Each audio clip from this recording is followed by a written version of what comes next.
Ինչ կարծիք ունեք, երբ քարոզարշավների ժամանակ թիրախավորում են ընտանիքի անդամներին։ Չի կարելի ընտանիքի անդամներին ինչի են թիրախավորում։ Ինչի համար ասենք ընտանիքի անդամը դու չեմ։ Չեմ ընդունում։ Պետք է մի քիչ գրագետ լինել, ուրիշին չպետք է քննադատես։ Դու արա ինչ կարող ես։ Դա այդպես խոսում են, մարդկանց անպատվում են, բայց չի նշանակում, որ բայց դու կատարի մի հատ լավ բան, տեսնենք ինչ ես անում, որ ընտրենք։ Դրա համար շփոթված է, ժողովուրդն է շփոթված, ես անձամբ ես շփոթված եմ, ես չգիտեմ ում եմ ընտրել։ Ընդհանրապես Հայաստանում քաղաքականությամբ ընտանիքները երբ են զբաղվել կամ ընտանիքները երբ են թիրախավորվել։ Ինչու է Նիկոլ Փաշինյանը թիրախավորում ուրիշ տեխնացուների ընտանիքի անդամներին։ Դե հայկական բնավորություն է դա։ Դա ինձ թվում է հայկական որպեսզի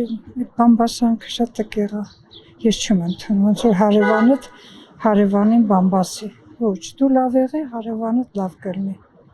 Դա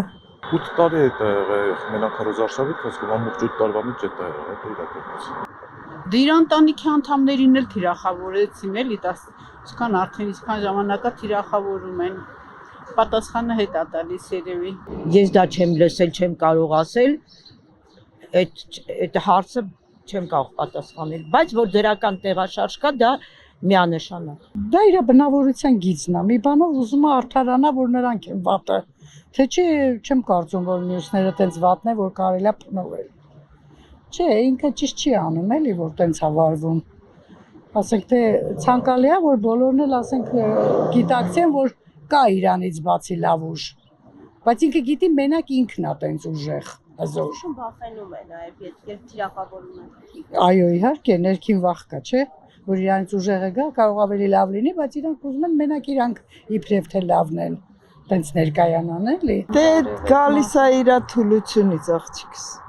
Եթե ինքը իր վրա վստահ մարդ լինի, նման բաների չի գնա։